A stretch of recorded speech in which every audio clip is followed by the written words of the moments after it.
Bonjour, j'aime le miel, vous souhaite la bienvenue. On se retrouve pour la troisième et dernière vidéo sur le cycle d'élevage des rennes.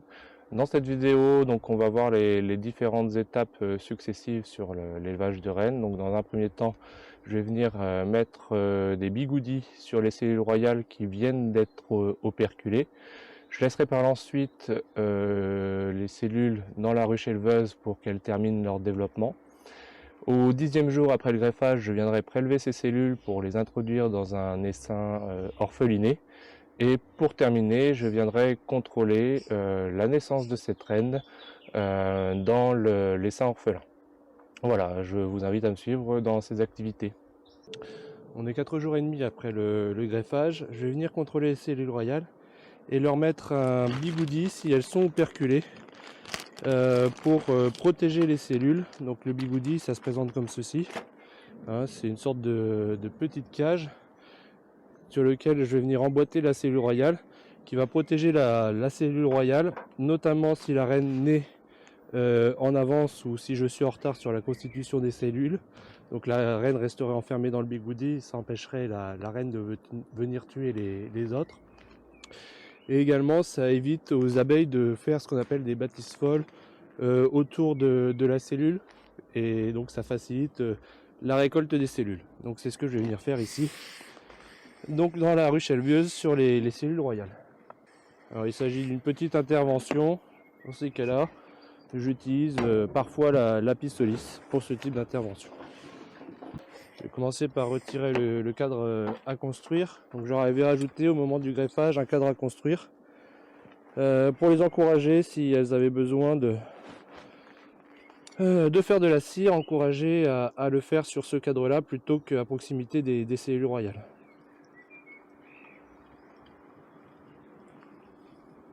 Le cadre à construire a été pris en charge.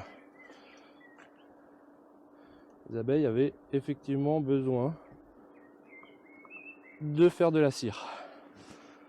Et on va s'intéresser maintenant au cadre d'élevage avec les cellules royales.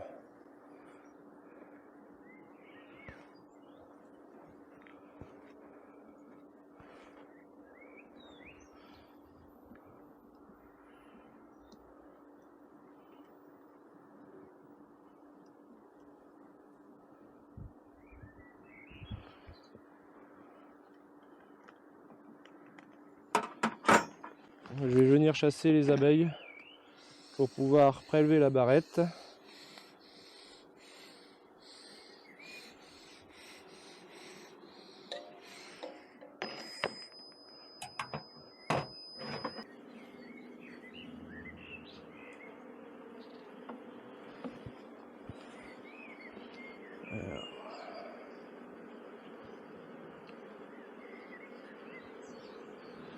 Allez, poussez-vous. Laissez-moi passer. Allez, poussez-vous.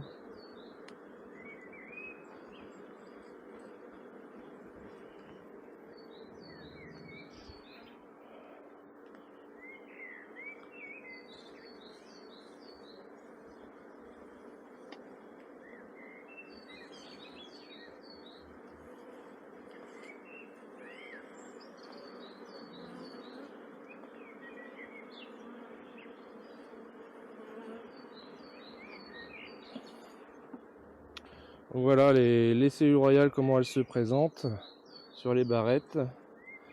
Elles sont toutes operculées et donc je vais pouvoir mettre, alors on va essayer de garder la barrette bien à la verticale, mettre des bigoudis comme ça autour des cellules, ce qui évitera la construction autour des cellules de cire.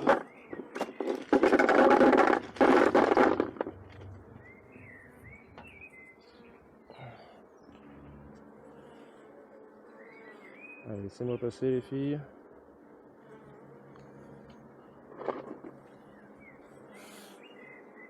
Allez, on me laisse passer. Allez, on file.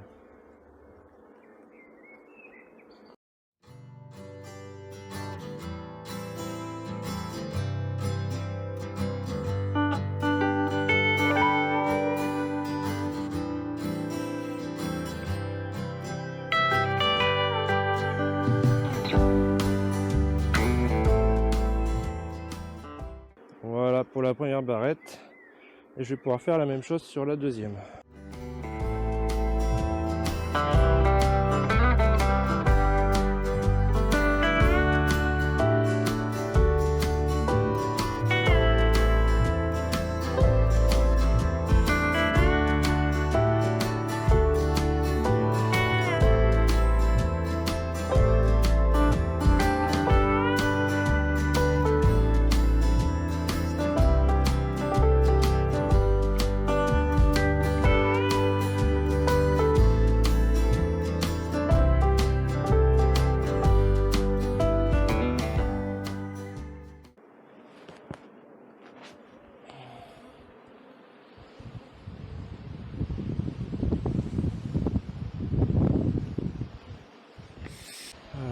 Donc voilà pour cette partie protection des cellules royales avec les bigoudis.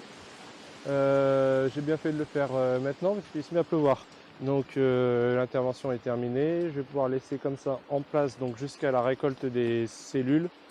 Alors c'est parti pour la constitution des essaims pour accueillir les cellules royales que je vais récolter d'ici 2 jours. Donc certains essaims, je vais les faire sur un cadre de couvain plus un cadre d'abeilles, d'autres sur 2 cadres de couvain, donc en fonction de la puissance de la ruche en production, de la force de la ruche en production, pour pas trop dépouiller la ruche en production de ses abeilles et de son couvain. Faire l'essaim en essayant de ne pas emmener la reine.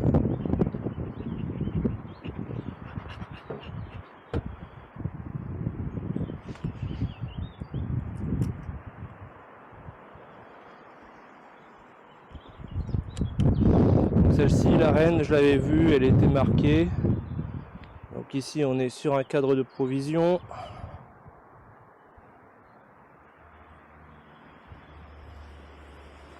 Et du couvain de mâle.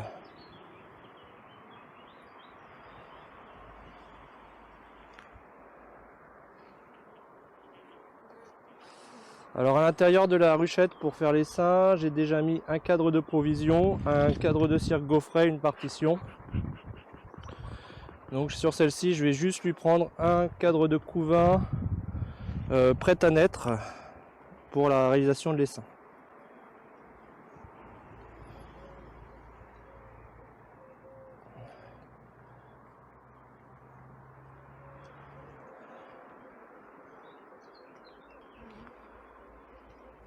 Profite pour contrôler la ponte de la reine.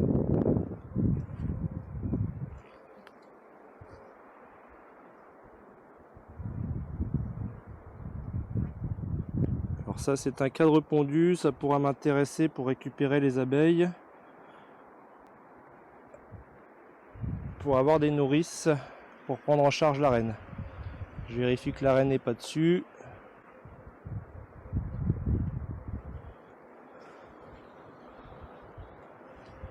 Je le mets de côté pour plus tard, pour récupérer des abeilles.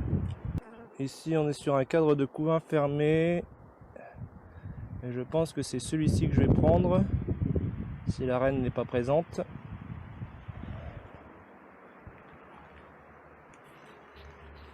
Je fais attention donc aux cellules royales.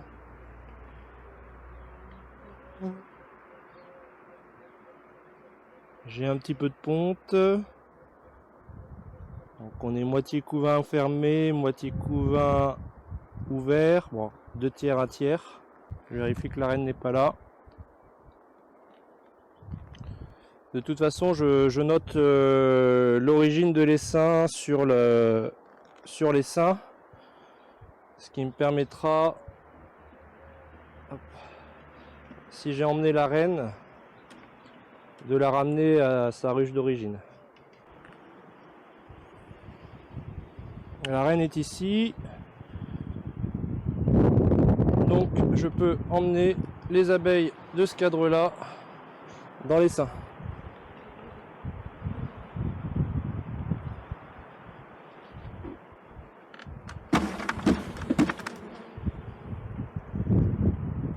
Ça permettra d'avoir une belle population pour prendre en charge la reine avec des nourrices. Mon cadre à bâtir. Ma partition.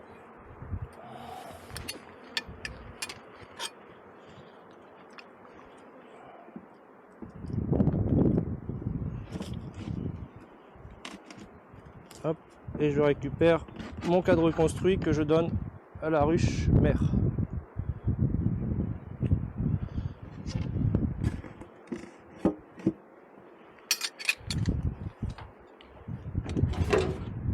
Voilà le premier essaim constitué.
On est à 10 jours après le greffage, donc ça va être le moment de faire la récolte des cellules royales dans la ruche éleveuse.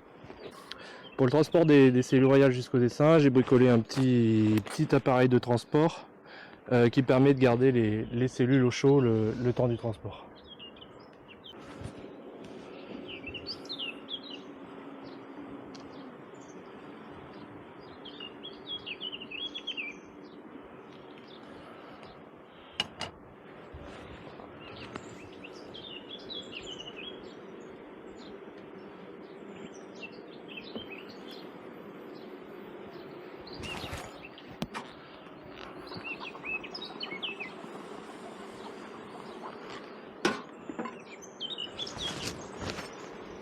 Je vais retirer la barrette.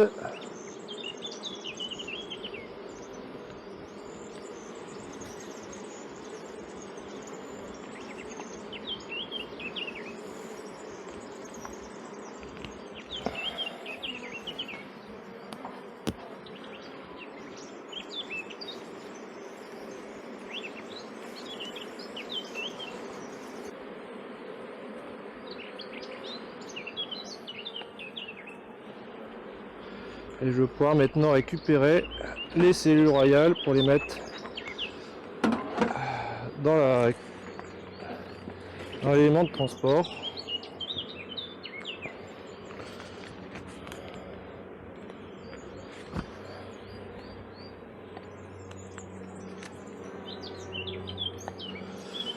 Hop. Alors je peux y retourner, hein. On n'est plus dans une phase critique pour la larve.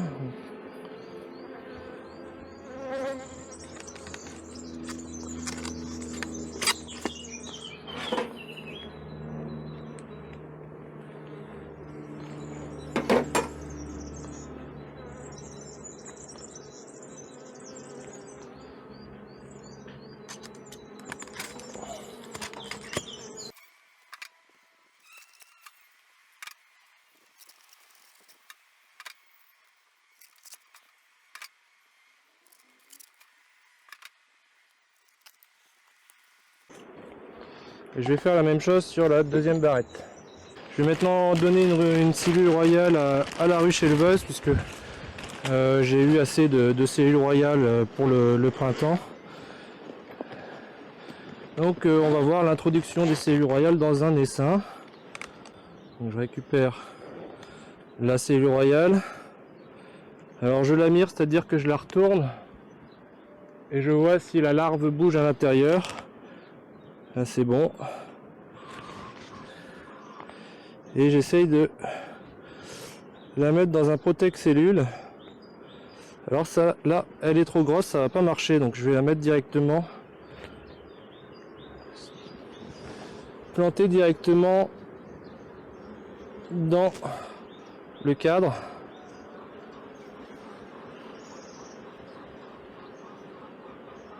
Voilà, je remets le cadre à bâtir.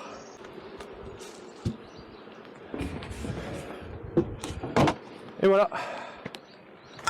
Je vais pouvoir maintenant aller introduire les autres cellules sur les essaims que j'ai créés par ailleurs. Alors on se retrouve auprès de l'essaim pour vérifier la naissance de la reine, l'éclosion de la cellule royale.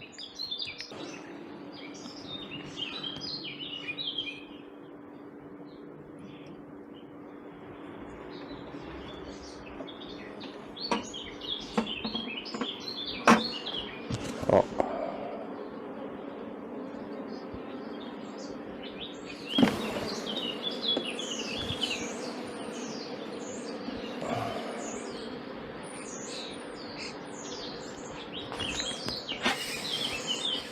Alors je sors simplement la cellule et je vais venir contrôler le bout de la cellule. Oui, la reine est née. On voit que la cellule a été correctement ouverte, découpée par la reine. Donc la reine est bien née.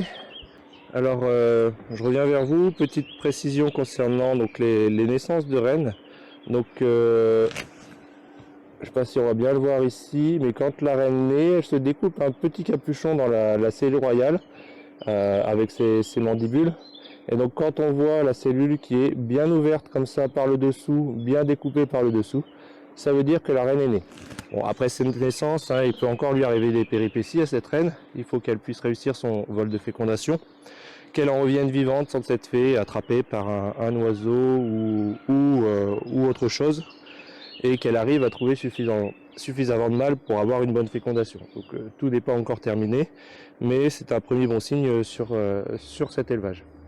Je vais pouvoir laisser comme ça maintenant une quinzaine de jours, le temps de laisser à la reine le temps de faire son vol de fécondation et venir contrôler la ponte d'ici maintenant une quinzaine de jours, 3 semaines. Je lui laisser le temps également de stabiliser sa colonie.